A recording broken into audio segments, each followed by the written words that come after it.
As Brumas de Avalon, A Senhora da Magia, Livro 1, Capítulo 3. Parecia a Igraine que cavalgava eternamente sob a chuva. A viagem para Londinium era como uma viagem ao fim do mundo. Pouco viajara antes, tendo ido apenas de Avalon para Tintagel. Comparava a criança amedrontada e desesperada daquela primeira viagem com o que era agora. Hoje, estava ao lado de Gorlois, que preocupava dar-lhe informações sobre as terras que atravessavam, enquanto ela ria e brincava. À noite, na tenda, ia voluntariamente para a cama do marido. Às vezes sentia falta de Morgana, pensando em como estaria a filha. Choraria à noite? Comeria quando Morgause mandasse? Mas era agradável estar novamente livre, cavalgando naquele grande grupo de homens, consciente dos seus olhares afeiçoados e da sua deferência. Nenhum deles ousava aproximar-se da mulher de Gorlois. Apenas lançavam-lhe um rápido olhar de admiração. Era novamente uma menina, mas não medrosa, e fugindo do homem que era seu marido, e a quem devia de alguma forma agradar. Era novamente uma criança sem a inabilidade infantil de sua meninice, e gostava disso. Nem mesmo se importava com a chuva incessante que tomava invisíveis os morros distantes, obrigando-os a viajar dentro de um pequeno círculo de névoa.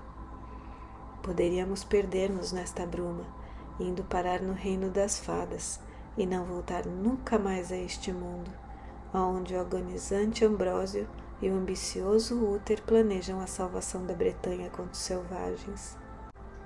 A Bretanha poderia afundar como Roma, sob os bárbaros, e nunca saberíamos, nem isso teria qualquer importância para nós.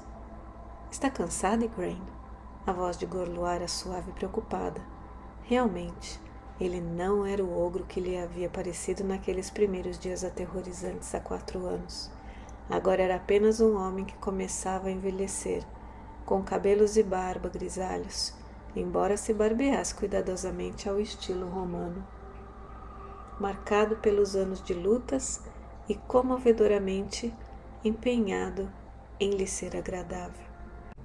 Se ela não estivesse tão amedrontada e rebelde naqueles dias, talvez tivesse compreendido que já então Gorlois queria agradá-la.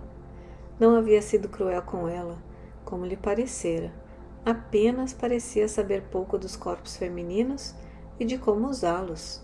Agora entendia que ele era apenas inábil e não cruel. E se Igraine lhe dizia que ele a machucava, suas carícias tornavam-se mais gentis. A Igraine jovem havia considerado inevitável a dor e o terror. Agora, porém, sabia mais. Sorriu-lhe alegremente e disse: Não, creio que poderia cavalgar para sempre. Mas com toda essa névoa, como pode estar certo de que não perderemos o caminho e que conseguiremos chegar a Londinium? Não precisa ter medo de que isso aconteça, respondeu ele com gravidade. Meus guias são muito bons, conhecem cada palmo da estrada.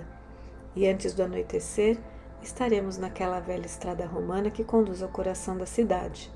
Dormiremos esta noite sob um teto e numa cama de verdade. Gostaria de dormir novamente numa cama de verdade, desejou Igraine com modéstia, e notou como o adivinhara a súbita chama brilhar no rosto e nos olhos dele. Mas Gorlois afastou seu rosto. Era quase como se tivesse medo dela, e Igraine, tendo acabado de descobrir esse poder, comprazia-se com isso. Viajava ao lado dele, refletindo sobre a súbita ternura que sentia por Gorlois, à qual se misturava a piedade, como se só agora ele lhe fosse caro, quando sabia que iria perdê-lo.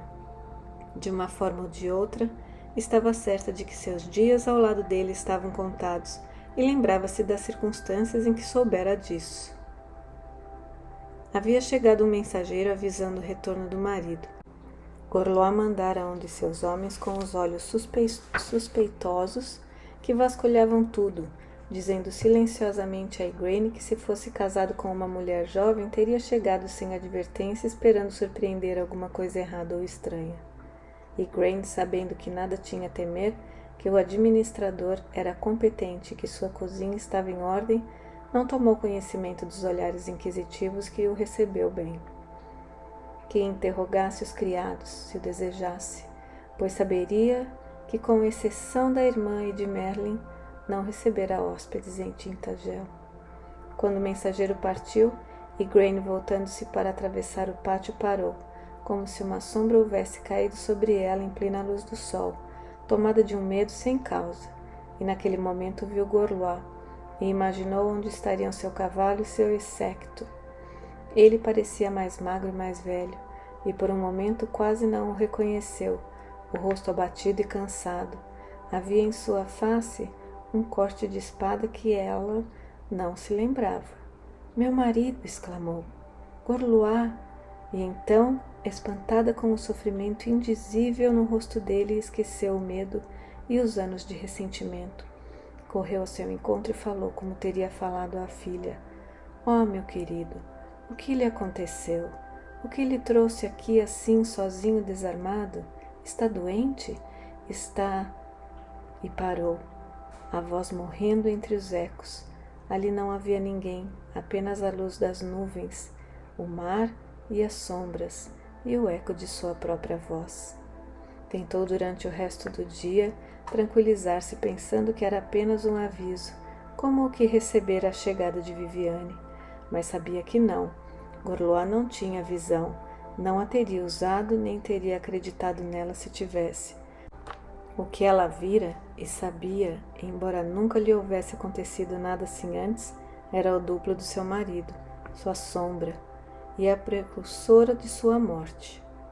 E quando finalmente ele chegou são e salvo, Igraine tentou afastar essa lembrança, dizendo-se que fora apenas um efeito da luz que a fizera ver, atrás dele, a sombra com o corte de espada na face e o sofrimento indizível no olhar, pois Gorlois não estava ferido nem desanimado, pelo contrário, seu humor era excelente e trazia-lhe presentes, até mesmo um colar de pequenas contas de coral para Morgana. Procuraram nos sacos do seu butim saxônico e dera a Morgause um manto vermelho. Sem dúvida pertenceu a alguma meretriz saxônica dessas que seguem os soldados, ou mesmo a uma das barulhentas guerreiras que lutam ao lado de seus homens, seminuas no campo de batalha. Comentou rindo e segurando o queixo dela, de modo que será conveniente no seu uso por uma moça bretã decente. A cor lhe vai bem, irmãzinha. Quando você crescer um pouco mais, será tão bonita quanto minha mulher. Morgause sorriu com afetação, deu risinhos e inclinou a cabeça para o lado, posando como um novo manto. Mais tarde Gorlois disse, quando ele e Igraine se preparavam para dormir, Morgana berrando fora banido para o quarto de Morgause. Devemos casar essa menina tão logo seja possível. Ela é uma cadelinha com olhos ansiosos para tudo que tenha jeito de homem. Viu como lançava olhares não só para mim, mas também para meus soldados mais jovens? Não quero que ela desgrace minha família nem influencie minha filha. Igraine deu-lhe uma resposta calma. Não podia esquecer que vira a morte de Gorlois e não discutiria com um homem condenado. E também ela se aborrecera com o comportamento de Morgause. Então Gorlois vai morrer. Bem, não é necessário muita profecia para prever que um homem de 45 anos que passou a maior parte de sua vida lutando contra os saxões não chegue a ver os filhos crescidos. Mas não deixarei que isso me leve a acreditar em todo o resto dos absurdos que Viviane me contou, nem terei esperanças de que Gorlois me leve a Londínio. No dia seguinte, porém, enquanto tomava calmamente a primeira refeição da manhã e ela costurava um grande rasgão da melhor túnica de Gorlois, este lhe disse sem rodeios. Você não quer saber o que me trouxe aqui tão subitamente, Igraine? Depois da noite passada, ela sentia-se bastante confiante para sorrir na frente dele. Devo eu interrogar a boa sorte que me trouxe o marido de volta, depois de um ano de ausência? Espero que isso signifique que o litoral saxônico foi libertado e voltou às mãos dos bretões. Ele balançou a cabeça com um ar distraído e sorriu. Depois o sorriso desapareceu. Ambrósio Aureliano está agonizando. A velha águia desaparecerá brevemente, e não há herdeiro para voar em seu lugar. É como se voltássemos ao tempo das legiões, Ele é rei desde que me entendo por gente, e um bom rei para os que, como eu, ainda esperavam a volta de Roma algum dia. Agora sei que tal dia não virá. Os reis da Bretanha, de perto ou de longe, foram convocados para se reunir em Londinium e a escolherem o seu grande rei e chefe guerreiro. E também eu devo ir. Era uma longa viagem até aqui para ficar tão pouco tempo, pois tenho de partir dentro de 3 dias, mas eu não passaria por perto daqui sem ver você e a criança. Será uma grande reunião, Igraine, e muitos duques e reis levarão as esposas. Você quer ir comigo? A Londinium? Sim, se você quiser viajar até lá e se conseguir separar-se da menina. Não vejo razão pela qual não deva ir. Morgana está muito bem de saúde e aqui há mulheres em número suficiente para cuidar de uma dúzia de crianças, se necessário fosse. E mesmo que eu tenha feito agora um outro filho, e olhou-a nos olhos com um sorriso que Igraine dificilmente lhe teria imaginado no rosto. Isso ainda não impedirá de você monte. Havia em sua voz uma ternura insuspeitada quando ele acrescentou: eu preferia não me separar de você por algum tempo, pelo menos. Você virá esposa minha. De alguma forma, você deve ir a Londínio com ele, dissera-lhe Viviane. E agora Gorlois tornava desnecessário até mesmo que pedisse isso. Igraine sentiu um pânico súbito. Como se montasse um cavalo em disparada. Pegou um copo de cerveja e provou-a para disfarçar a confusão. Claro que irei, se você quer. 2 dias depois viajavam para o leste rumo a Londínio, onde estavam o acampamento de Uther Pendragon e o agonizante Ambrósio, para a escolha de um grande rei. Lá pelo meio da tarde, chegaram à estrada romana e puderam seguir mais depressa. Ao final do dia, viram a periferia de Londinium e sentiram o cheiro do rio que banhava a cidade. Igraine nunca imaginara que tantas casas pudessem ser reunidas no mesmo lugar, e teve a impressão, por um momento, depois dos descampados das charnecas no sul, que não lhe seria possível respirar, que as casas lhe tiravam o ar. Cavalgava como se estivesse em transe, sentindo que as ruas e pedras e as paredes lhe tiravam o ar, a luz e a própria vida. Como era possível viver atrás de paredes dessas maneiras? Dormiremos essa noite na casa de um dos meus soldados, que mora na cidade, disse Gorlois, e amanhã nos apresentaremos na corte de Ambrósio. Naquela noite, sentados frente à lareira, que luxo, pensou, uma lareira acesa assim tão próximo do solstício do verão. Igraine perguntou-lhe: quem, na sua opinião, será o próximo grande rei? Que importância tem para uma mulher quem governa o país? Ela lhe deu um meio sorriso. Havia desfeito o cabelo para dormir e pôde sentir que ele animava-se ante o sorriso. Embora eu seja mulher, Gorlois, devo viver nesta terra e gostaria de saber que homem meu marido deve seguir na paz e na guerra. Paz? Não haverá paz, pelo menos durante minha vida, disse Gorlois. Não com esses selvagens atacando o nosso rico litoral. Devemos reunir todas as nossas forças para nos defendermos. E são muitos os que gostariam de usar o manto de Ambrósio e nos chefiar na guerra. Lot de Orkney, por exemplo, um homem duro, mas de fé, um líder forte, bom na estratégia da batalha, mas ainda solteiro, sem dinastia. É jovem para ser grande rei, mas ambicioso. Nunca vi um homem dessa idade tão ambicioso. E Uriens, de Gales do Norte. Com esse não há problemas de dinastia. Já tem filhos, mas não é dotado de imaginação.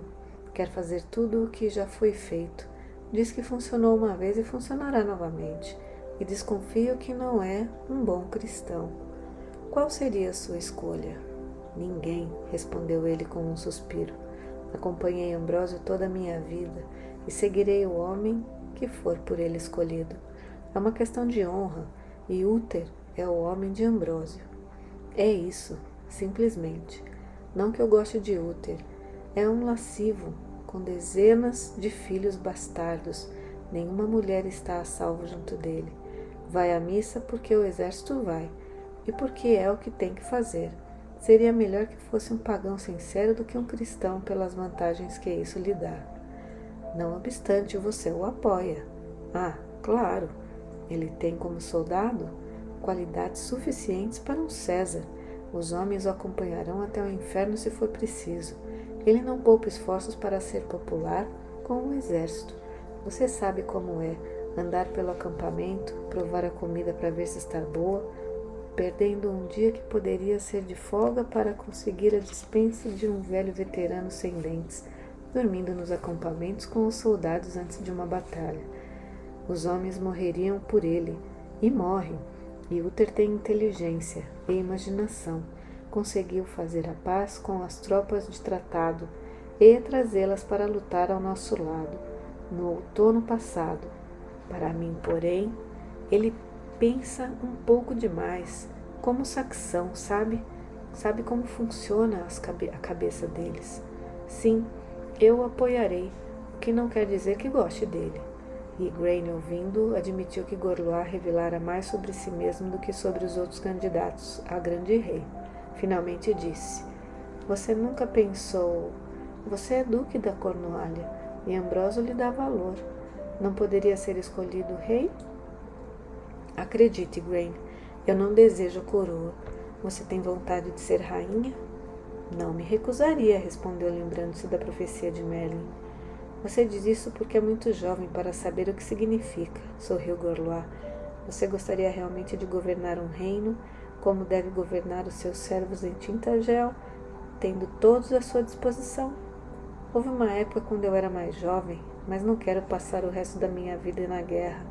Ambrósio deu-me Tintagel há muitos anos, Igraine, e até 4 anos atrás eu não havia passado ali tempo suficiente para levar uma esposa para lá.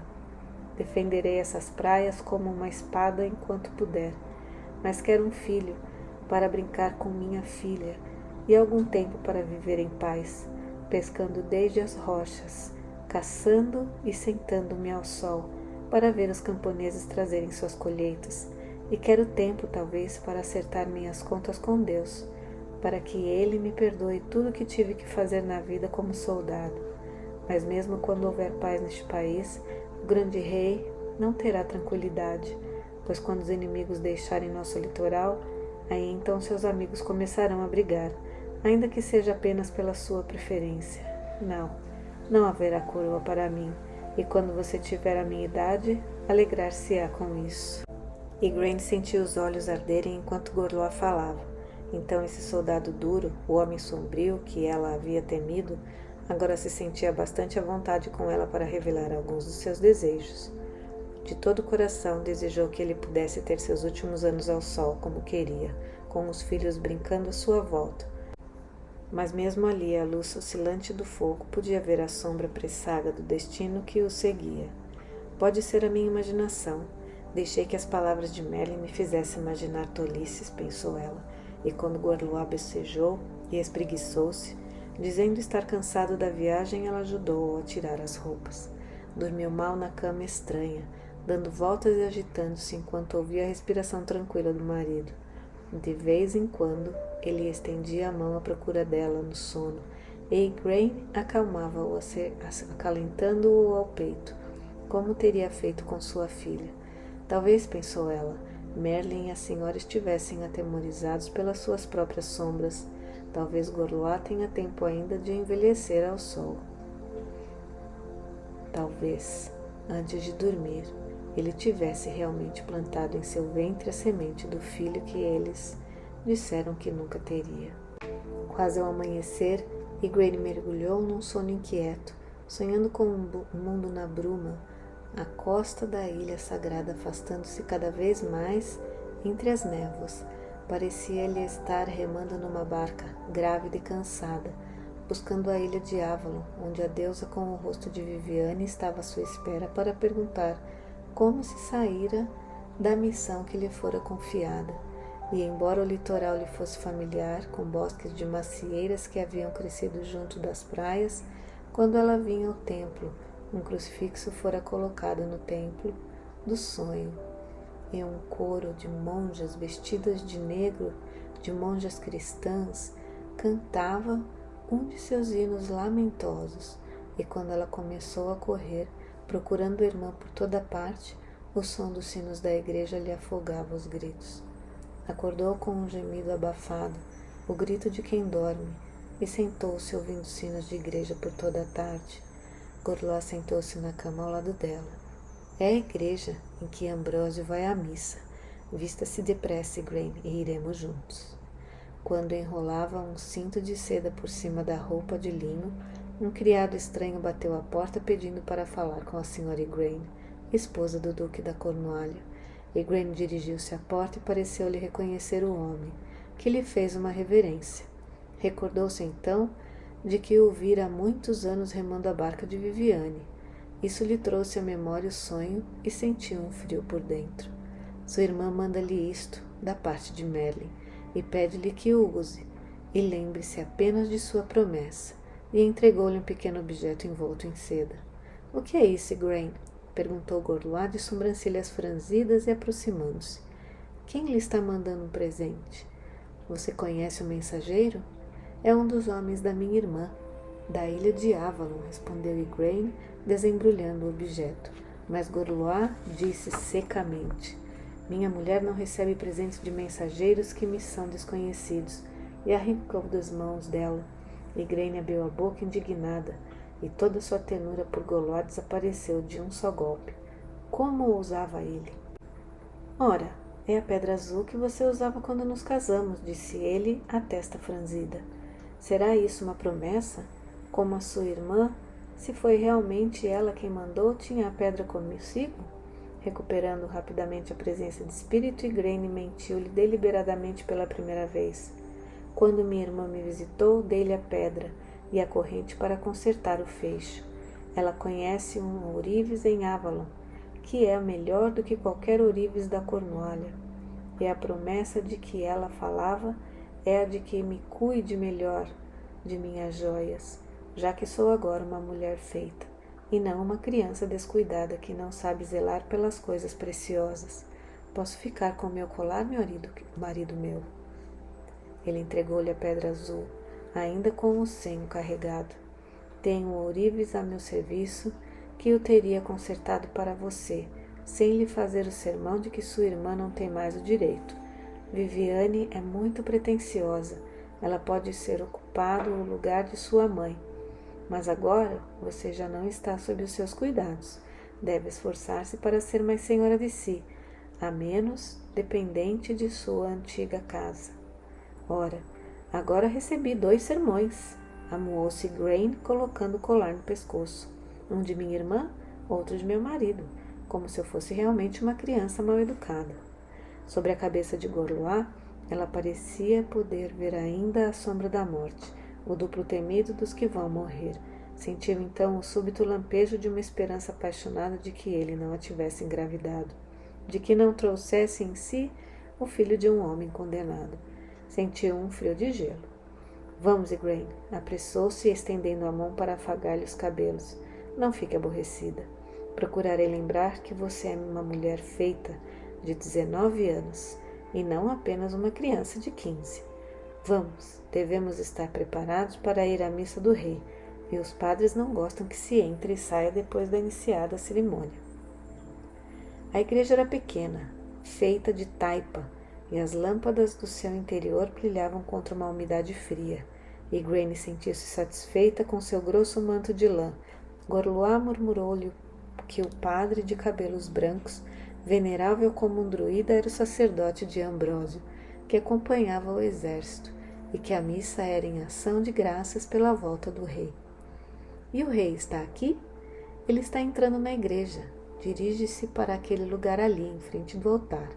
Igraine, reconhecendo-o imediatamente pelo manto vermelho escuro, sobre uma túnica preta pesadamente bordada e o cinto enfeitado de joias que lhe prendia a espada à cintura. Ambrósio Aureliano deve ter cerca de 60 anos, pensou ela.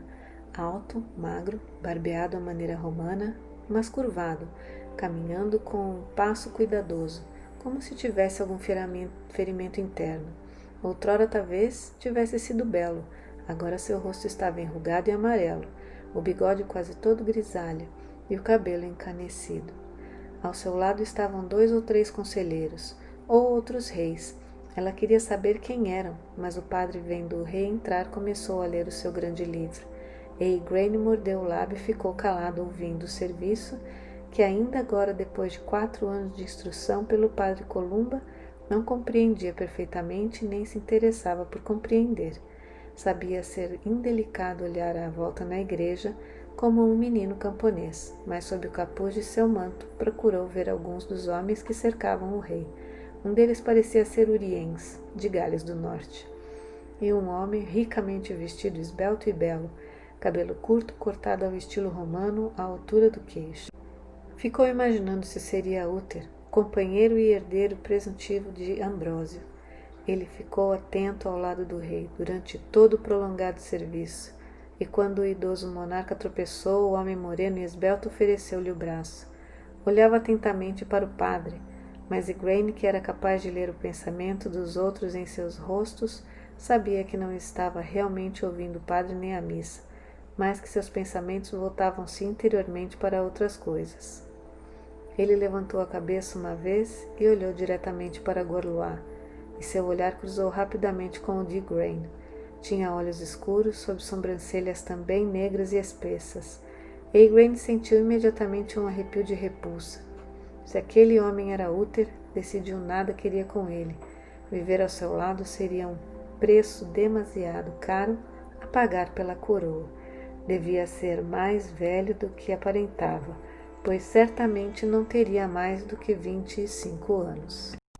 O serviço ia ao meio, quando houve um certo movimento junto à porta, e um homem alto, de porte marcial e ombros largos, mais magro, um pesado manto de lã como os usados pelos homens do norte, seguido de 4 ou 5 soldados, entrou na igreja. O padre continuou imperturbável, mas o diácono, que estava ao seu lado, levantou a cabeça do livro do Evangelho e franziu a testa. O homem alto descobriu-se, mostrando um cabelo louro que começava a ficar ralo, deixando calvo e alto a cabeça. Avançou em meio aos fiéis que estavam de pé. O padre disse: "Oremos", e ao ajoelhar-se, Igraine notou que haviam instalado bem perto. Os soldados em volta dos homens de Gorlois e ele ao seu lado. Quando se ajoelhou, olhou rapidamente à volta para ver onde os seus homens estavam colocados. Depois baixou a cabeça piedosamente para ouvir as orações. Durante todo o demorado serviço não levantou a cabeça, e nem mesmo quando os fiéis começaram a aproximar-se do altar para o pão consagrado e o vinho. Ele se mexeu. Gorlois tocou o ombro de Igraine, e ela o acompanhou. Os cristãos acreditavam que a mulher tinha de seguir a religião do marido, e que seu Deus poderia culpar Gorlois se ela fosse despreparada para a comunhão. Padre Columba falara-lhe por longo tempo sobre as orações adequadas e o preparo, e Igraine sempre concluía que não estava bem preparada. Gorlois, porém, ficaria irritado se não fosse, e ela não poderia interromper o silêncio do serviço para discutir com ele, nem mesmo num murmúrio.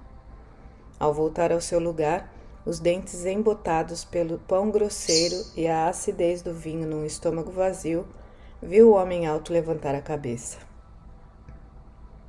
O duque da Cornualha fez-lhe um rápido cumprimento e passou adiante. O homem olhou para Igraine e pareceu por um momento que ria para ela, e Gorlois. Igraine sorriu, mas sob o olhar repressivo do marido, seguiu-o e ajoelhou-se humildemente ao seu lado. Pôde ver, porém, que o homem louro a observava. Pelo seu manto do norte, concluiu que talvez fosse Lot de Orkney, a quem Gorlois considerava jovem e ambicioso. Alguns dos setentrionais eram louros como os saxões. O salmo final começou. Ela o ouviu sem prestar-lhe muita atenção. Ele mandou a redenção entre seu povo de acordo com sua lei eterna. Seu nome é sagrado e terrível. O medo do Senhor é o início da sabedoria. Gorlois baixou a cabeça para a bênção. Igraine estava aprendendo muita coisa sobre seu marido naqueles poucos dias. Sabia que era cristão quando se casara com ele. Na verdade, naquela época, a maioria das pessoas eram cristãs, ou se não eram, nada diziam, exceto nas proximidades da Ilha Sagrada. onde a fé antiga reinava, ou entre os bárbaros do norte ou os saxões. Não sabia, porém, que ele fosse sinceramente devoto. A bênção terminou. O padre e seus diáconos afastaram-se levando a grande cruz e o livro sagrado. Igraine olhou para o rei. Parecia pálido e cansado, e ao voltar-se para deixar a igreja, apoiou-se fortemente no braço do jovem moreno que estava ao seu lado, e lhe dera assistência durante todo o serviço. Lot de Orkney. Não perde tempo. Não lhe parece, meu senhor da Cornualha? Comentou o homem alto e loiro com o manto do norte. Está sempre ao lado de Ambrósio agora, oferecendo-lhe seus préstimos. Então pensou Igraine, ele não é o duque de Orkney como pensei.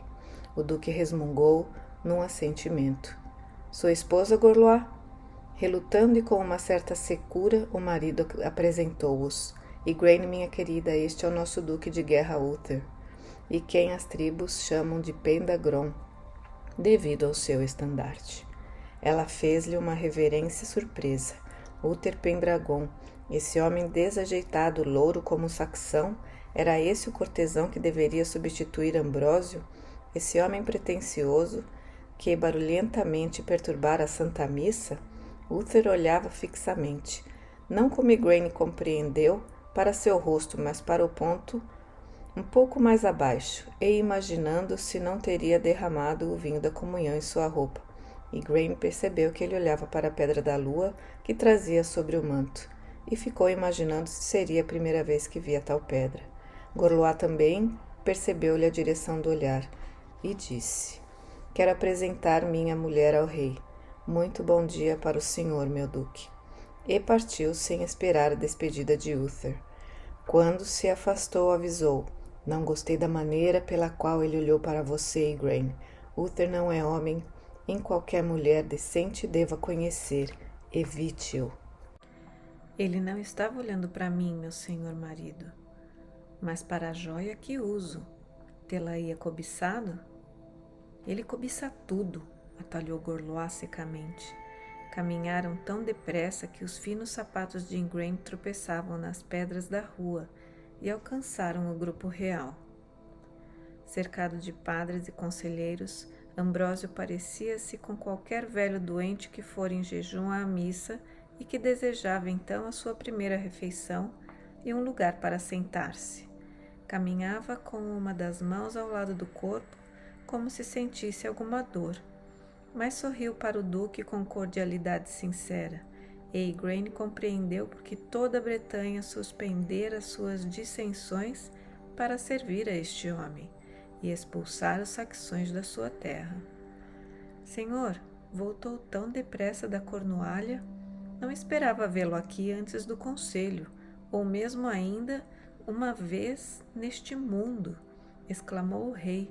Sua voz era frágil, ofegante, mas ele estendeu os braços para Gorlois, que o abraçou cuidadosamente e disse: Senhor, estais enfermo, deveríeis ter ficado na cama. Ambrósio respondeu com um leve sorriso: Ficarei na cama dentro em breve, e por muito tempo receio. O bispo disse a mesma coisa, e teria levado as coisas sagradas até o meu leito se eu quisesse, mas desejava estar novamente entre vocês. Venha tomar o desjejum comigo, Gorlois, e dizer-me como vão as coisas na sua terra tranquila. Os dois homens continuaram andando, e Igraine caminhava atrás do marido. Do outro lado do rei estava o homem magro e moreno, envolto num manto vermelho, Lot de Orkney. Lembrou-se ela. Quando chegaram à casa do rei e Ambrósio foi instalado numa confortável cadeira, ele chamou Igraine com um gesto. Bem-vinda à minha corte, Igraine. Seu marido me disse que você é filha da Ilha Sagrada. Assim é, meu senhor, respondeu Igraine timidamente. Tenho entre meus conselheiros na corte gente do seu povo. Meus padres não gostam que os seus druidas sejam colocados em condições de igualdade com eles, mas digo-lhes que ambos servem aos grandes que estão acima de nós, qualquer que seja o nome que lhe deem, e a sabedoria é a sabedoria qualquer que seja a forma pela qual se manifesta. Por vezes creio que seus deuses escolhem para servi-los homens mais inteligentes do que o nosso Deus, disse Ambrósio sorrindo para ela. Gorlois, venha sentar-se ao meu lado na mesa. Pareceu a Igraine, ao sentar-se no banco almofadado, que Lot de Orkney mantinha-se nas proximidades, como um cachorro que leva um pontapé, mas quer aproximar-se novamente do seu amo.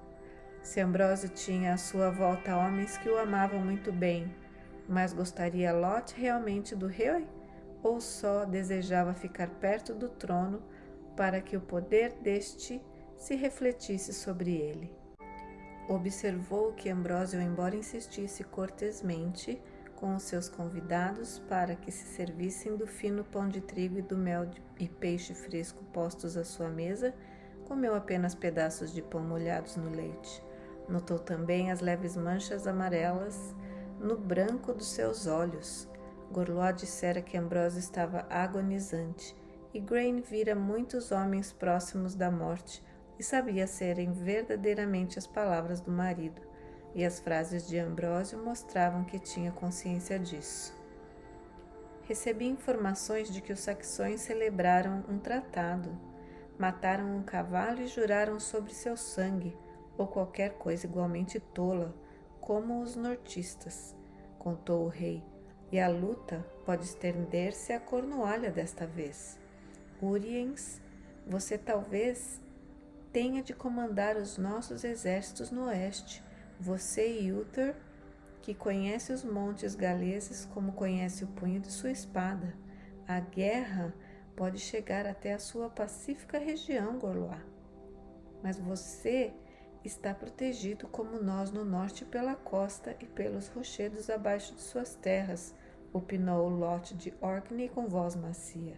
Não acredito que um bando de selvagens possa chegar a Tintagel, a menos que conhecessem as rochas e enseadas. E mesmo do lado terrestre, Tintagel pode ser definido como aquele longo promontório. É certo, disse Gorlois, mas há enseadas e praias onde um barco pode chegar, e mesmo que não pudessem alcançar o castelo, há nas fazendas e as ricas terras e colheitas. Posso defender o castelo, mas e o resto? Eu sou o duque porque posso defender meu povo. Parece-me que um duque ou um rei devia ser alguma coisa mais do que isso, interrompeu Ambrósio, mas não sei o que. Nunca tive paz para poder descobrir. Talvez nossos filhos venham a saber. É possível que isso aconteça ainda no seu tempo, Lot. Você é o mais novo entre nós. Houve uma súbita agitação na antessala e Uther, alto e loiro, entrou. Trazia em 2 correias pela mão 2 cães, e como as correias se embaraçaram, os cães latiam e rosnavam. Ele parou à porta, desmanchando pacientemente o nó. Depois entregou-as ao criado e entrou na sala. Você nos está perturbando a todos esta manhã, Uther, disse Lot modosamente. Primeiro ao padre durante a Santa Missa, agora ao rei em seu desjejum. Perturbei-vos, senhor? Peço-vos perdão, sorriu Uther, e o rei estendeu-lhe a mão também sorrindo ao seu favorito. Está perdoado, Uther, mas mande embora os cães, peço-lhe, e venha sentar-se aqui, meu caro, convidou Ambrósio levantando-se com insegurança, e Uther abraçou-o. E Igraine viu que o fazia com carinho e deferência, pensou. Ora, Uther ama o rei. Não se trata apenas da ambição do cortesão em busca de favores. Gorlois quis levantar-se de seu lugar junto ao rei, mas Ambrósio o conteve com um gesto. Uther estendeu a comprida perna por cima do banco e instalou-se num lugar ao lado de Igraine, que puxou as saias, sentindo-se constrangido enquanto ela se sentava. Como é desajeitado, como um cão novo e manso, mais grande. Uther teve que apoiar-se na mão para não cair em cima da moça.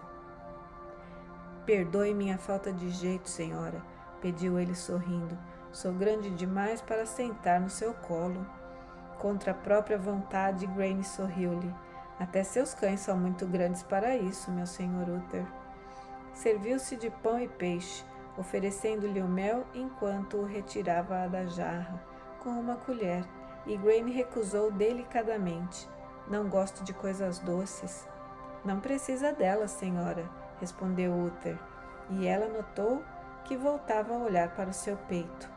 Não teria visto nunca uma pedra da lua? Ou estaria observando a curva de seu seio?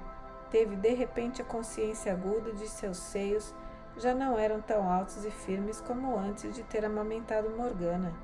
E Grain sentia um calor, subiu-lhe no rosto e tomou rapidamente um gole de leite fresco e frio. Uther era alto e louro, a pele firme e sem rugas, e Grain sentia o cheiro do seu suor, limpo e fresco como o de uma criança. Não obstante, não era muito jovem. O cabelo já começava a faltar no alto da cabeça, queimado de sol. Sentia um constrangimento curioso, alguma coisa que nunca experimentara antes. A perna de Uther estava ao lado da sua, no banco, e Grain a sentia como se fosse uma parte do seu próprio corpo. Baixou os olhos e mordeu um pedaço de pão com manteiga, ouvindo Gorlois e Lot conversarem sobre o que aconteceria se a guerra chegasse à região ocidental. Os saxões são guerreiros, sim, começou Uther entrando na conversa, mas travam uma guerra mais ou menos civilizada. Os nortistas, os escotos, os selvagens da terra que ficam além, estes são poucos, correm nus e gritando para a batalha, e o importante é treinar os soldados para resistirem a eles e para não fugirem com medo ante o seu ataque. É nisso que as regiões levavam vantagem sobre os nossos homens, disse Gorlois, pois eram soldados por opção, disciplinados, treinados pela luta, e não agricultores e camponeses chamados a lutar sem conhecimento, e que retornam às suas casas quando o perigo passa. O que precisamos é de legiões para a Bretanha, talvez se fizéssemos um novo apelo ao imperador. O imperador, disse Ambrósio com um leve sorriso, tem muitos problemas seus. Precisamos de cavalaria, mas se quisermos legiões para a Bretanha, Uther teremos que treiná-los nós mesmos. Impossível, atalhou Lot com convicção, pois nossos homens lutarão com defesa dos seus lares, por fidelidade aos chefes de seus clãs, mas não para o grande rei ou imperador. E por que lutam senão para poder voltar para casa e desfrutar o prazer de viver nela em paz e conforto? Os homens que me seguem, seguem a mim, e não a algum ideal de liberdade. Tenho dificuldades em fazer com que cheguem até esta distância no sul, pois dizem com certa razão que se não há saxões onde estamos, por que então devem lutar longe de casa aqui? Dizem que quando os saxões chegarem às suas terras, terão tempo suficiente para combatê-los e defender-se, e que o pessoal do sul deveria lutar por suas próprias terras. Não compreendem que, se contiverem os saxões aqui, eles talvez nunca cheguem às suas terras, começou Uther com animação, e Lot ergueu a mão fina rindo. Calma, Uther, eu sei disso. São os meus homens que não sabem. Você não conseguirá legiões para a Bretanha, nem um exército permanente com os homens que estão ao norte da Grande Muralha. Talvez César estivesse certo, então, opinião Gorlois com sua voz rouca. Talvez devêssemos guarnecer novamente a muralha, não como ele fez para afastar os nortistas das cidades, mas para impedir que os saxões chegassem às suas terras, Lot. Não temos soldado suficiente para isso, interrompeu Uther com impaciência. Não nos podemos privar de quaisquer soldados treinados. Talvez tenhamos que deixar o povo do tratado defender o litoral saxônico e nos fortificarmos no oeste contra escotos e nortistas. Acho que deveríamos tomar posição principalmente no País do Verão, e então no inverno eles não poderiam descer para saquear os nossos acampamentos, como fizeram há 3 anos, uma vez que não conhecem as ilhas. E Grain ouvia com atenção, pois nascera no País do Verão, e sabia como no inverno os mares penetravam a terra inundando-a, o que no verão era terreno atravessável, embora pantanoso, no inverno transformava-se em externos mares interiores. Até mesmo um exército invasor teria dificuldade em penetrar aquelas áreas, exceto no auge do verão. Foi o que Merlin me disse, falou Ambrósio, a oferecer-nos lugar para que nos instalássemos um campo para os nossos exércitos no país do verão. Uriens disse com a voz rouca: não me agrada abandonar o litoral saxônico aos soldados do tratado. Um saxão é um saxão, e só respeitará seu juramento enquanto isso lhe for conveniente. Creio que o nosso grande erro foi quando Constantino celebrou um pacto com Vortigem. Não, discordou Ambrósio. Um cão que tem parte com lobo lutará melhor contra outros lobos do que com os cães normais. Constantino deu aos saxões de Vortigem a terra deles mesmos e eles lutaram para defendê-la. É isso o que um saxão quer, terra. São agricultores e lutarão até a morte para tornar segura o que lhes pertence. As tropas do tratado combateram valentemente contra os saxões que vieram invadir as nossas costas. Mas agora muitos deles, disse Uriens, e já estão exigindo a ampliação da terra que lhes foram dadas pelo tratado, e ameaçaram que se não lhe dermos mais, virão tomá-las. Assim agora, como se não bastasse lutar contra os saxões que vêm além mar, temos de combater também os que Constantino trouxe para cá. Basta, pediu Ambrósio, levantando a mão magra, e Igraine notou que ele parecia muito doente. Não posso remediar erros, se é que foram erros, cometidos por homens mortos antes que eu nascesse. Já tenho muito o que fazer para reparar os meus próprios erros, e não viverei o suficiente para vê-los todos reparados, mas farei o que estiver ao meu alcance enquanto viver. Creio que a primeira coisa a fazer é a melhor, disse Lot. Seria expulsar os saxões dos nossos próprios reinos, e em seguida fortificar-nos contra o seu retorno. Não acredito que possamos fazer isso, esclareceu Ambrósio. Eles vivem aqui desde a época de seus pais e de seus avós e de seus bisavós, e a menos que estivéssemos dispostos a matá-los todos, não deixariam a terra que tem o direito de considerar sua. Também não violaremos o tratado. Se lutarmos entre nós aqui dentro da Bretanha, como teremos força e armar para lutar quando formos invadidos de fora? E também alguns dos saxões nas costas do tratado são cristãos e lutarão conosco contra os selvagens e seus deuses ímpios. Creio, Lot sorriu, como se achasse divertidas as suas próprias palavras, que os bispos da Bretanha foram sinceros quando se recusaram a mandar missionários para salvar as armas dos saxões que habitam nossas costas, dizendo que se estes fossem admitidos ao céu, eles não queriam saber do céu.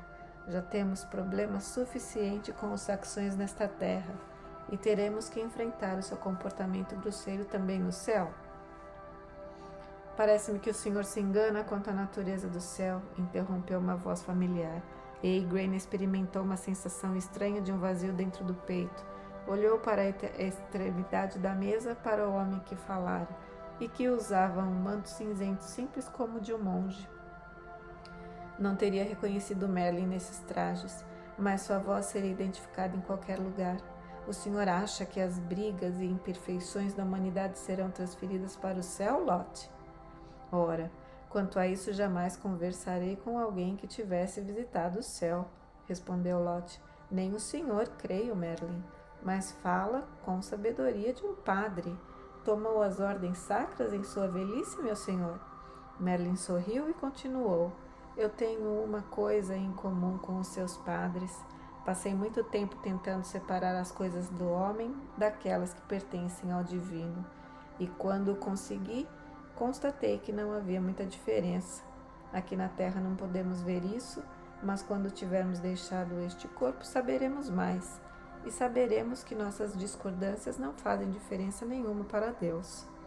Então por que estamos lutando? Perguntou Uther e forçou um sorriso como para agradar ao velho. Se todas as nossas diferenças serão resolvidas no céu, então por que não baixamos as armas e abraçamos os saxões como irmãos? Merle sorriu suavemente e respondeu com suavidade. Quando formos todos perfeitos, acontecerá exatamente isso, Sr. Uther. Mas eles ainda não sabem disso, tal como não sabemos nós. E enquanto o destino humano provocar os homens à luta, ora, então teremos de fazer o nosso papel participando do jogo desta vida mortal. Mas precisamos de paz nessa terra, para que os homens possam pensar no céu em lugar de batalhas e guerras.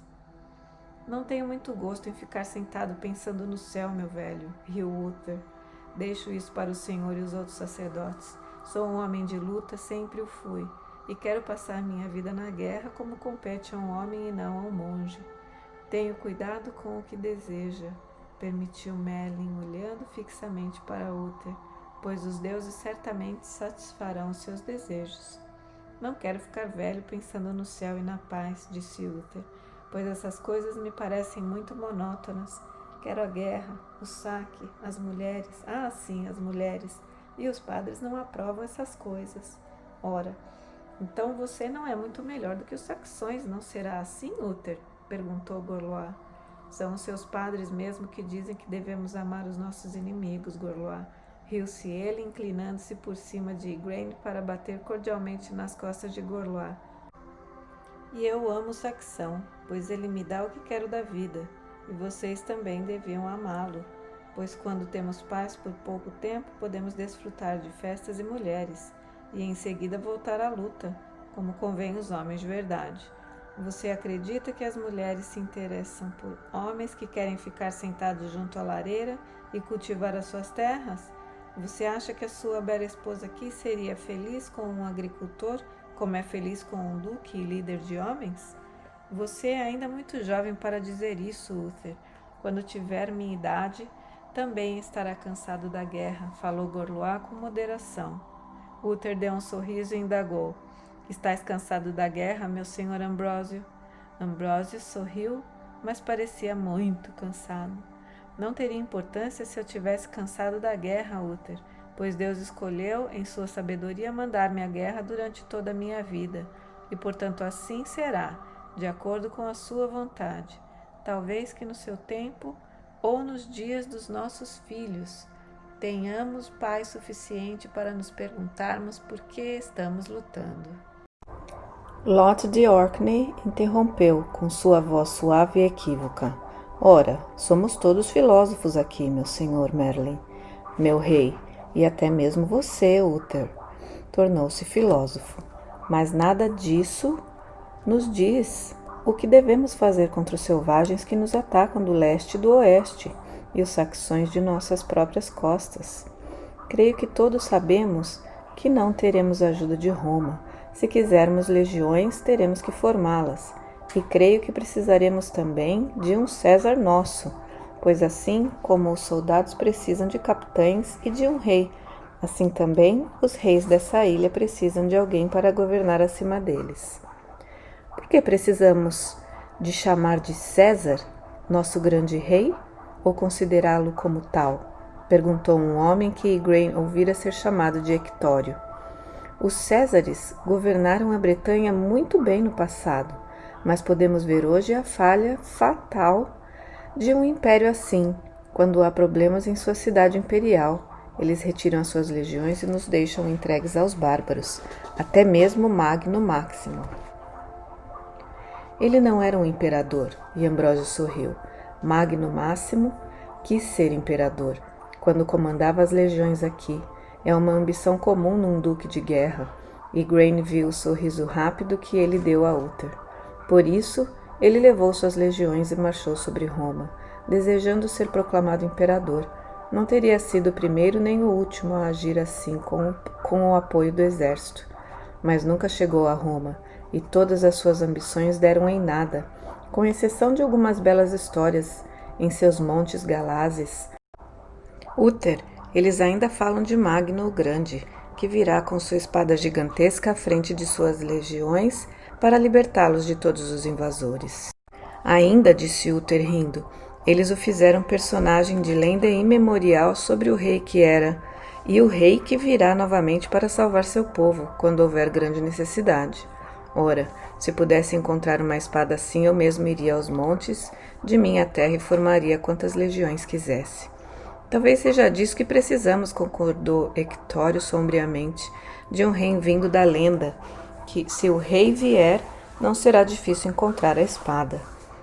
Seu padre dizia, observou Merlin em voz tranquila, que o único rei que houve e haverá é o Cristo do céu, e que, seguindo a sua causa santa, não precisarão de nenhuma outra. Hectório riu, um riso breve e áspero. Cristo não nos pode comandar na batalha, não, e não pretendo blasfemar, senhor meu rei, nem os soldados seguiriam um estandarte do príncipe da paz. Talvez devêssemos encontrar um rei que lhes desperte a lembrança das lendas, disse Uther, e o silêncio caiu sobre a sala. E Grain, que nunca assistira antes a conselhos de homens, ainda podia ler pensamentos, suficientes para saber o que todos eles diziam em silêncio. Que o grande rei que estava sentado agora à sua frente não veria outro verão. Quem entre eles estaria sentado em seu trono dentro de um ano nessa mesma época? Ambrósio apoiou a cabeça no encosto da cadeira, e isso foi o sinal para Lot dizer, numa voz preocupada e zelosa: Estais fatigado, senhor. Nós vos cansamos. Permiti-me chamar a camarista. Ambrósio sorriu-lhe docemente. Dentro em pouco descansarei bastante, primo, e por muito tempo. Mas até mesmo o esforço de falar foi demais para ele, e deu um suspiro, um som lento prolongado, e Lot ajudou-o a levantar-se da mesa. Atrás dele, os homens dividiram-se em grupos, conversando e discutindo em voz baixa. O que se chamava Hectório aproximou-se de Gorlois. O senhor de Orkney não perde a oportunidade de defender seu interesse, e o disfarça em preocupação com o rei. Agora nós somos os maus que cansamos Ambrósio, e lhe abreviamos a existência. Lot não se preocupa com quem está indicado grande rei, disse Gorlois, desde que Ambrósio não tenha oportunidade para declarar a sua preferência, que representaria para muitos de nós, inclusive para mim, um compromisso, e acredito que para você também, Hectório. Como não? Respondeu Hectório. Ambrósio não tem filhos e não pode indicar um herdeiro, mas seu desejo deveria guiar-nos, e ele sabe disso. Uther me parece muito desejoso da púrpura de um César, e não gosto disso. De qualquer modo, porém, ele é o melhor do que Lot, e, portanto, se fosse o caso a escolher, é o menos ruim. Gorlois concordou com um lento gesto de cabeça. Nossos homens seguirão Uther, mas as tribos, Bedingere, Vran e aquela gente, não seguirão um homem tão romano quanto ele. E precisamos das tribos, eles seguiriam Orkney. Lot não tem estofo de que são feitos os reis, afirmou Hectório. Melhor perdermos o apoio das tribos do que o de todo o interior. O método de Lot é dividir-nos em grupos antagônicos, para que só ele tenha a confiança de todos. Puf! Hectório cuspiu. Esse homem é uma cobra, e nada mais do que isso. Mesmo assim, ele é persuasivo, disse Gorlois. Tem inteligência, coragem, imaginação. Uther também as tem. E quer Ambrósio, tenha ou não a oportunidade de dizê-lo, Uther é o homem que ele prefere. Gorlois cerrou os dentes com desgosto e disse: É certo. Por uma questão de honra, tenho de respeitar a vontade de Ambrósio, mas preferiria que sua escolha recaísse num homem cujo caráter moral correspondesse à sua coragem e liderança. Não confio em Uther, e não obstante, balançou a cabeça e olhou para Igraine. Minha querida, isso não lhe deve interessar. Mandarei meu escudeiro acompanhá-la de volta à casa onde ficamos na noite passada. Mandada embora, como uma menina pequena, Igraine foi para casa sem protestar. Tinha muito em que pensar, então os homens também, até mesmo Gorlois, estavam obrigados por questões de honra a fazer o que não queriam. Nunca havia pensado nisso antes. E os olhos de Uther, fixos nela, perseguiram-lhe as ideias, como ele havia olhado. Não para ela, mas para a Pedra da Lua. Teria Merlin feito algum encantamento para que Uther fosse atraído pela mulher que a usasse? Devo fazer a vontade de Merlin e de Viviane? Deverei ser dada a Uther sem resistência, tal como fui dada a Gorlois? A ideia desagradava-lhe. Ainda assim, lembrava-se ainda do contato de Uther com sua mão e a intensidade do seu olhar encontrando o dela. Bem pode ser que Merlin tenha enfeitiçado a pedra para que meu pensamento se volte a Uther. Chegando a casa, Igraine entrou e tirou a pedra da lua, guardando-a na bolsa atada à sua cintura. Que tolice, pensou, não acredito naqueles velhos contos de talismãs e feitiços de amor. Era uma mulher feita, 19 anos, e não uma criança passiva. Tinha um marido, poderia até mesmo levar no ventre, naquele momento, a semente que se transformaria no filho que ele desejava. E se a sua imaginação se voltasse para algum outro homem, que não o seu marido, se ela desejasse ser desonesta, então certamente haveriam outros homens mais atraentes do que aquele rústico, com um cabelo desalinhado como um de um saxão e as maneiras de um nortista, perturbando a missa, interrompendo o desjejum do grande rei. Ora, ela poderia até escolher o escudeiro de Gorlois, que pelo menos era jovem, de pele clara e belo, para levar para a cama. Não que ela, uma esposa virtuosa, tivesse qualquer interesse por alguém mais que não fosse o seu esposo. Se o fizesse, não seria com Uther. Ora, ele seria pior do que Gorlois, um simplório grande e desajeitado, ainda que seus olhos fossem cinzentos como o mar e suas mãos fortes e sem rugas. Igraine praguejou e, em voz baixa, apanhou a roca entre as suas coisas e sentou-se para fiar. O que estava fazendo, devaneando sobre Uther como se estivesse levando a sério o que Viviane lhe pedira? Seria Uther realmente o próximo grande rei? Bem sentira a maneira pela qual ele a olhava, mas Gorlois contara-lhe que ele era um libertino. Olharia da mesma forma para qualquer mulher? Se tinha de perder-se em devaneio, seria melhor pensar em alguma coisa sensata, em Morgana, como estaria passando sem a mãe. E se a governanta estava vigiando bem Morgause para que não andasse a lançar olhares para os soldados que guardavam o castelo? Morgause poderia agora meter-se em aventuras e perder a virgindade com qualquer homem bem parecido, sem pensar em honra e conveniências. Esperava que o padre Columba lhe fizesse um bom sermão. Minha mãe escolheu os amantes que quis para serem pais de seus filhos, e era uma grande sacerdotisa da Ilha Sagrada. Viviane fez o mesmo. Igraine deixou que o fuso caísse em seu colo, franzindo um pouco a testa, pensando na profecia da irmã, que seu filho com Uther seria o grande rei, que uniria o país, impondo a paz aos povos guerreiros. O que ouvir esta manhã na mesa do rei convenceu-a de que era difícil encontrar tal homem. Retomou o fuso exasperada. Precisavam desse rei agora, não para quando uma criança ainda não gerada se transformasse em homem. Merlin estava obcecado por lendas dos reis. E que dissera um deles? Fora Ictório, sobre Magno o Grande, o líder guerreiro que abandonara a Bretanha em busca da coroa do imperador? Absurdo pensar que um filho de Uther pudesse ser esse Magno redivivo. Mais tarde, naquele mesmo dia, os sinos começaram a tocar, e pouco depois Gorlois entrava em casa triste e desanimado. Ambrósio morreu há alguns minutos, anunciou ele. Os sinos dobram pelo seu falecimento. Igraine viu a dor no seu rosto e falou, dirigindo a essa dor. Era velho e muito amado. Só o conheci hoje, mas pude ver que era o homem a quem todos que o cercavam amavam e seguiam.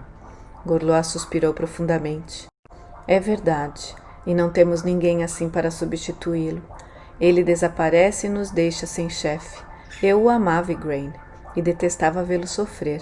Se houvesse um sucessor digno desse nome, me regozijaria por ter ido Ambrósio descansar. Mas agora, o que será de nós? Um pouco depois, ele pediu-lhe a separasse suas melhores roupas. Ao entardecer, será celebrada uma missa de Requiem para ele e devo comparecer. Você também, Igraine, pode vestir-se sem ter quem a ajude ou quer que eu peça ao nosso anfitrião que arrume uma criada? Posso vestir-me sozinha. Igraine começou a vestir seu outro vestido bem tecido de lã com bordados nas bordas e nas mangas, e atou uma fita de seda nos cabelos. Comeu um pouco de pão com queijo, mas Gorlois recusou a alimentação, porque com seu rei ante ao trono de Deus, onde sua alma seria julgada, preferia jejuar e rezar até que ele fosse enterrado. Igraine, que aprendera na ilha sagrada que a morte era apenas uma porta para outra vida, não compreendia isso. Como podia um cristão ter tanto medo de ir ao encontro de sua paz eterna? Lembrou-se do padre Columba, cantando alguns dos seus salmos doloridos. Sim, o Deus deles era um Deus do medo e do castigo também. Ela podia compreender que um rei, para o bem de seu povo, tivesse que praticar atos que pesassem fortemente em sua consciência, mesmo compreendendo e perdoando. Isso, como poderia um Deus misericordioso ser mais fanático e vingativo do que o menor dos seus mortais? Talvez esse fosse um dos mistérios cristãos. Pensava ainda no assunto quando caminhava ao lado de Gorlois para a missa, e enquanto ouvia o padre cantar melancolicamente algo sobre o juízo de Deus e os dias do castigo, em que a alma podia enfrentar a danação eterna. O cântico ia pelo meio quando viu Uther Pendragon ajoelhado numa das extremidades da igreja, o rosto branco, no alto de sua túnica clara, coberto com as mãos para esconder os soluços. Pouco depois levantou-se e deixou a igreja. Percebeu que o marido olhava atentamente e tomou a baixar os olhos, para ouvir, contrita, os intermináveis cantos. Quando a missa acabou, porém, os homens reuniram-se do lado de fora da igreja, e Gorlois apresentou-lhe a esposa do rei Uriens de Gales do Norte, matrona gorducha e solene, e a esposa de Hectório, que se chamava Flavila, mulher sorridente não muito mais velha do que Igraine. Conversou com ambas por alguns momentos, mas todas se detinham no que significaria a morte de Ambrósio para os soldados e para os seus maridos, e o pensamento de Igraine afastou-se. Pouco interesse tinha para ela a conversa das mulheres, e suas maneiras contritas de que cansavam-a. Flavila estava no 6º mês de gravidez, a barriga começando a aparecer sob as túnicas do estilo romano, e depois de algum tempo a conversa centrou-se em suas famílias. Flavila já tivera 2 filhas mortas de soltura intestinal no verão do ano passado, e alimentava esperanças de que desta vez teria um filho. A mulher de Uriens, Gwyneth, tinha um filho mais ou menos da idade de Morgana. Fizeram perguntas sobre a filha de Igraine e discutiram sobre a eficiência dos amuletos de bronze contra as febres do inverno e sobre a simpatia de colocar o livro da missa de um padre no berço contra o raquitismo. É a comida má que causa o raquitismo, esclareceu Igraine. Minha irmã, que é sacerdotisa curandeira, sabe que nenhuma criança que tenha mamado durante 2 anos completos num peito sadio jamais sofre de fraqueza, e que isso só acontece se ela for entregue a uma ama de leite desnutrida ou se for desmamada cedo demais e alimentada com água de farinha. Eu acho isso uma superstição tola, opiniou Gwyneth. O livro da missa é sagrado e eficiente contra todas as enfermidades, sobretudo contra as doenças de crianças pequenas batizadas contra os pecados dos pais e que não cometeram nenhum pecado elas mesmas. Igraine sacudiu os ombros com impaciência, sem querer discutir este absurdo. As duas continuaram conversando sobre simpatias para doenças infantis, enquanto ela olhava para um lado e para o outro, esperando uma oportunidade para deixá-las. Depois de algum tempo, outra mulher juntou-se a elas, e Igraine não sabia o seu nome. Também estava pesada em uma gravidez adiantada, e ambas imediatamente a incluíram em sua conversa, deixando Igraine de lado. Deixou passar alguns momentos, afastou-se discretamente, dizendo, sem que as outras ouvissem, que ia procurar Gorlois, caminhou de volta à igreja. Havia ali um pequeno cemitério, e atrás deles um pomar de macieiras, os galhos cheios de flores brancas, pálidas ao anoitecer. O cheiro das macieiras era fresco e agradável para Igraine, que detestava os odores da cidade. Cães e homens também aliviavam-se nas pedras das ruas. Atrás de toda a porta, além dos restos de cozinha mal cheirosos, havia desde montes de lixo cheirando a urina e carne podre, até o conteúdo dos urinóis. Em tinta gel, Também havia lixo e urinóis sujos, mas eram enterrados a cada semana, e o cheiro limpo do mar varria tudo. Caminhou lentamente pelo pomar. Algumas das árvores eram muito antigas, com galhos que pendiam muito baixos. Ouviu então um leve ruído e notou que um homem estava sentado em um dos galhos baixos. Não viu Igraine. Tinha a cabeça inclinada e o rosto coberto com as mãos. Ela, porém, percebeu pelos cabelos claros que era Uther Pendragon. Ia retirar-se e sair discretamente, sabendo que ele não desejaria ser visto assim, mas seus passos leves foram ouvidos, e Uther ergueu a cabeça. Minha Senhora da Cornualha! Seu rosto estava contraído e marcado. Agora poderá dizer ao bravo Gorlois que o Duque da Guerra da Bretanha escondeu-se para chorar como uma mulher. Caminhou rapidamente para ele, perturbada pelo seu rosto irado, defensivo, e disse: Pensa que Gorlois também não chora, meu senhor? É preciso ser frio e insensível para não chorar por um rei que se amou durante toda a vida. Se eu fosse homem, não quereria seguir na guerra nenhum líder que não chorasse pelos mortos que amou, pelos camaradas caídos e até mesmo pelos inimigos valentes. Uther deu um suspiro profundo, limpando o rosto com uma manga bordada da túnica, e concordou. Sim, é verdade. Quando eu era jovem, matei em combate o chefe saxão, Orsa, depois de muitas batalhas em que me havia desafiado e escapado, mas chorei a sua morte, pois era um homem valente.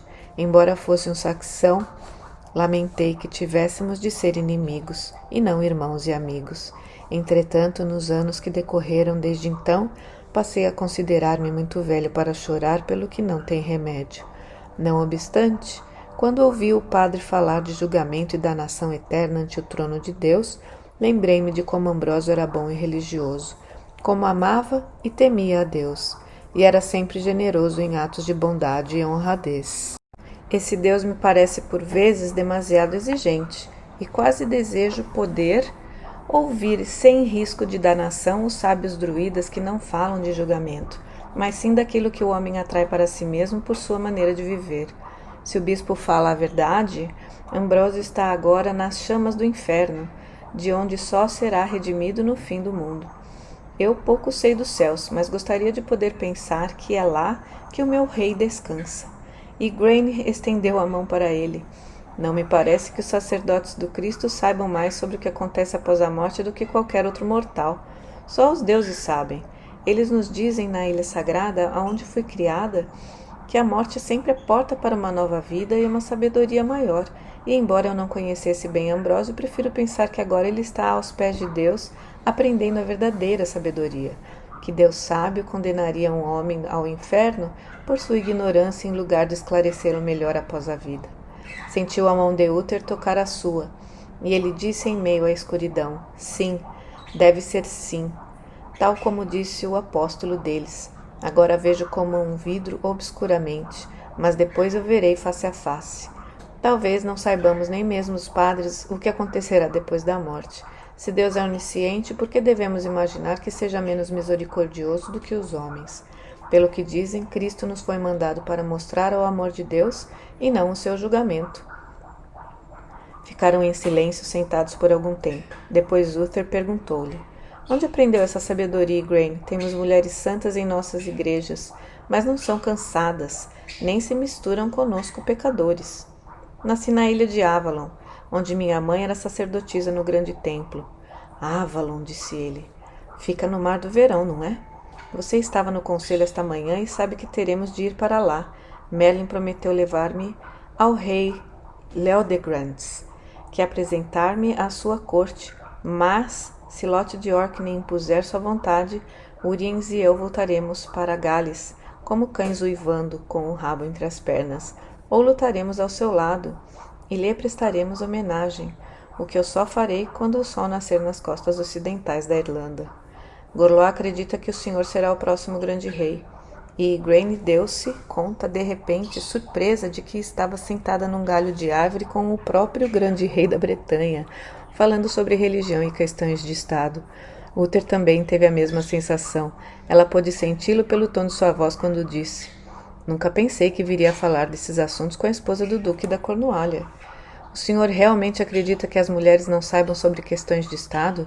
Minha irmã Viviane, como minha mãe, antes dela, é a senhora de Avalon. O rei Leodegrance e outros reis consultam-na na frequência sobre o destino da Bretanha. Talvez eu deva consultá-la sobre a melhor maneira de estabelecer amizade com Leodegrance e com Ban da Bretanha Menor. Sorriu ele. Se eles ouvem os conselhos de sua irmã, então tudo o que tenho a fazer é conquistar-lhe a confiança. Diga-me, ela é casada e é bonita?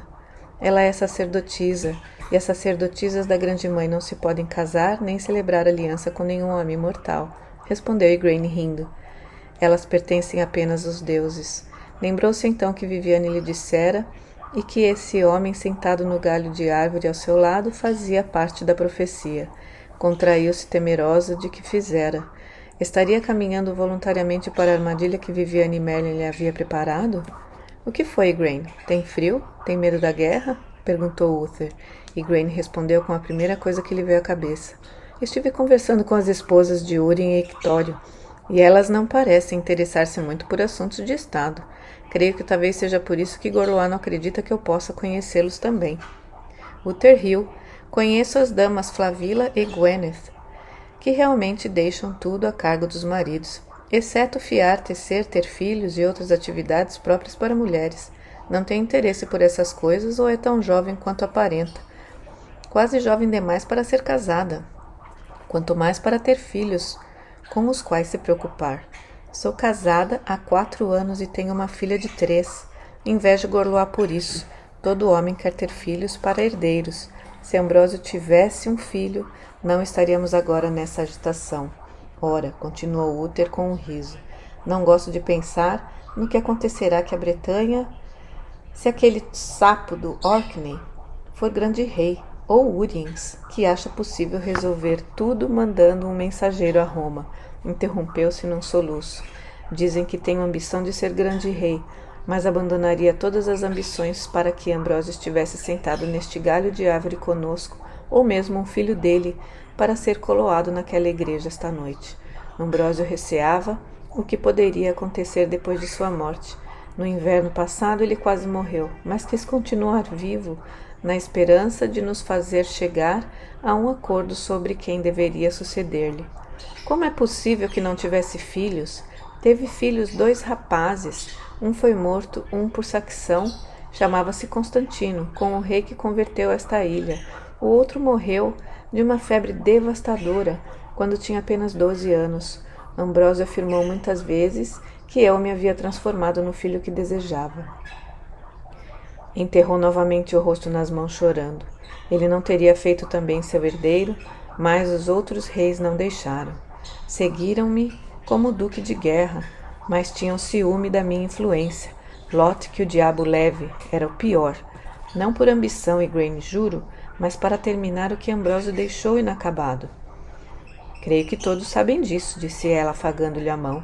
Sentia-se mobilizada pelo sofrimento de Uther. Não creio que Ambrósio possa ser feliz, nem mesmo no céu, se olhar para baixo e ver a dor e a confusão aqui. Os reis já conspirando, cada qual querendo para si o poder. Pergunto-me se teria sido desejo dele que eu eliminasse Lote para tornar-me em poder. Certa vez, ele nos obrigou a fazer juramento de irmãos de sangue, e eu não quebraria essa jura. O rosto de Uther estava molhado de lágrimas. Igraine, como teria feito com sua filha, tirou um fino véu que envolvia seu rosto e secou-as. Estou certo de que fará o que deve fazer, segundo sua honra. Um homem em quem Ambrósio confiava tanto não poderia agir de outro modo. O brilho de uma tocha clareou de repente o rosto de ambos, e Igraine sentiu-se congelar ali, sentada no ramo de árvore, o véu ainda no rosto de Uther. Gorlois disse secamente: É meu senhor Pedragon, que está aí? Terá visto. Ah, Igraine, você aqui? Igraine, sentindo-se envergonhada e subitamente culpada ante a aspereza da voz de seu marido, desceu do galho da árvore. A saia agarrou-se numa ponta, levantou-se acima do joelho, deixando à mostra as anáguas de linho. Puxou apressadamente e ouviu o tecido rasgar-se. Pensei que havia se perdido. Não estava em casa, inquiriu Gorlois com dureza. O que faz aqui em nome dos céus? Uther também se pôs de pé. O homem que Igraine vira até aquele instante chorando pelo seu rei, o pai adotivo, desalentado, com o peso que era colocado em seus ombros, desapareceu num segundo, e sua voz tornou-se alta e vigorosa. Ora, Gorlois, impacientei-me com a conversa do padre. Saí ao encontro do ar puro sem resmungos carolas, e sua senhora, que também não achou as conversas das boas damas muito do seu agrado, encontrou-me aqui. Senhora, agradeço-lhe. E com uma curvatura distante, afastou-se. Igraine percebeu que tivera o cuidado de manter o rosto fora da luz da tocha. Sozinho com ela, Gorlois encarou-a com suspeita raivosa e fez-lhe um gesto para que caminhasse à sua frente. Você devia ter mais cuidado em evitar falatórios. Eu lhe avisei para afastar-se de Uther. Sua reputação não recomenda que uma dama casta seja vista em conversa a sós com ele. Igraine voltou-se e defendeu-se indignada. É isso que pensa de mim? Que sou um tipo de mulher capaz de sair furtivamente para acasalar-se com um homem estranho como se fora um animal? Você acha que eu estava deitada com ele naquele galho, como um pássaro nos ramos? Quer examinar meu vestido? Quer ver se está amarrotado de ter deitado com ele no chão? Ele levantou a mão e deu-lhe um tapa, não muito forte, na boca. Não admito que me responda. Eu lhe disse para evitar aquele homem. Obedeça-me. Creio que é honesta e casta, mas não a confiaria a ele, nem quero ouvir seu nome na boca das mulheres. Sem dúvida não há mente mais daninha do que a de uma boa mulher, a menos que seja talvez a de um padre, falou Igraine com ódio. Esfregou a boca onde o tapa de Gorlois lhe batera os lábios sobre os dentes. Como ousa levantar a mão contra mim? Quando eu o trair, você pode arrancar-me as carnes do corpo, mas não serei espancada por estar conversando. Você acha em nome de todos os deuses que estávamos falando de amor? E de que falava com aquele homem? A esta hora, em nome de Deus. Falávamos de muitas coisas, principalmente de Ambrósio no céu. E sim, do céu, aquilo que pode existir além desta vida. Gorlois olhou-a com um brilho cético nos olhos. Isso me parece improvável, pois ele não pode demonstrar respeito pelo morto e esperar que a missa acabasse. Estava revoltado como eu, com todos aqueles salmos lúgubres, como se estivessem lamentando o pior dos homens, e não o melhor dos reis. Perante Deus, todos os homens são pecadores miseráveis, Igraine, e aos olhos do Cristo, um rei não é melhor do que os outros mortais. Sim, sim, respondeu ela com impaciência. Ouvi os padres dizerem isso. Eles também gastam muito tempo e trabalho para nos dizerem que Deus é amor e o nosso Pai Celestial do céu. Não obstante, vejo que eles têm muito cuidado de não lhe cair nas mãos e choram pelos que vão para a paz eterna exatamente como pelos que são sacrificados no altar do sangue do grande corvo. Uther e eu falávamos sobre o que os padres sabem dos céus e o que não parece ser muita coisa. Se você e Uther falavam de religião, foi sem dúvida a primeira vez que aquele homem sanguinário fez, resmungou. Igraine disse, e ainda com raiva. Ele estava chorando, Gorlois, chorando pelo rei que havia sido um pai para ele. E se ficar sentado ouvindo o palavreado de um padre demonstrar respeito pelo morto, então que esse respeito nunca me seja demonstrado. Tive inveja de Uther por ser um homem e poder ir e vir aos seus gostos, pois, sem dúvida, se eu fosse homem, jamais teria ficado sentada tranquilamente ouvindo aquelas tolices da igreja. Mas eu não tinha liberdade de movimento e fui arrastada para lá por ordem de um homem que me dá valor, os padres, os salmos, do que aos mortos. Haviam chegado à porta de casa. Gorlois, com o rosto obscurecido pelo ciúme, empurrou-a na irritação para o interior. Você não voltará a usar esse tom de voz comigo, ou lhe darei uma surra de verdade. Igraine compreendeu que havia mostrado dentes como um gato selvagem, e foi com uma voz sibilante que respondeu: Você se arriscará se o fizer, Gorlois, pois eu lhe mostrarei que uma filha da Ilha Sagrada não é escrava nem serva de homem algum. O duque abriu a boca para uma resposta violenta, e por um momento Igraine pensou que iria bater-lhe novamente. Em vez disso, ele fez um esforço para controlar a raiva e afastou-se dela. Não é conveniente que eu fique aqui discutindo quando meu rei e senhor ainda não foi enterrado. Você pode dormir aqui esta noite, se não tem medo de ficar sozinha. Se tiver, mandarei levá-la à casa de Hectório para dormir com Flavila. Meus homens e eu jejuaremos e rezaremos até o amanhecer, quando Ambrósio será enterrado para o descanso eterno. Igraine olhou a surpresa com um desprezo curioso e crescente. Assim, com medo da sombra do morto, embora lhe desse outro nome, e pensasse nisso como sendo respeito, ele não comeria, não beberia, nem dormiria com uma mulher até que seu rei fosse enterrado. Os cristãos diziam-se livres das superstições dos druidas, mas tinham as suas, e Igraine as achava ainda mais deprimente por serem estranhas à natureza. Sentiu-se de repente muito satisfeita por não ter que dormir com Gorlois. Não, eu não tenho medo de ficar sozinha, disse. Final do capítulo 3.